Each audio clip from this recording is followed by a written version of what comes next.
తాగి స్కూల్కి వెళ్ళాడు. ఇలా ఎన్నో దగ్గరలో ఇలాంటి సంఘటనలు. అంటే మద్యం ఎంత విరివిగా దొరుకుతూ ఉంది అనేది మనం అర్థం చేసుకోవచ్చు. మద్యం అస్సలు కంట్రోల్లో లేని పరిస్థితి. అలాగే ఇంకో విషయం ఏంటంటే గంజాయి ఈ రాష్ట్రంలో కూటమి ప్రభుత్వం ఏర్పడాక 100 రోజుల్లో మేము రూపుమాపుతామని ప్రెస్ మీట్స్ పెట్టి స్టేట్మెంట్స్ ఇచ్చారు హోమ్ మినిస్టర్ గారు. చూసుకుంటే గంజాయి విచ్చలవిడిగా సాగు చేస్తూ ఉండే పరిస్థితి.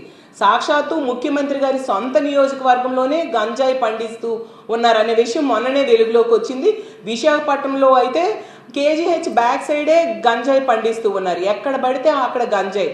జైల్లో ఉన్న ఖైదీలకు కూడా గంజాయి సప్లై అవుతూ ఉంది. అంటే ఎంత దారుణమైన పరిస్థితులు ఈ రాష్ట్రంలో నెలకొని ఉన్నాయి.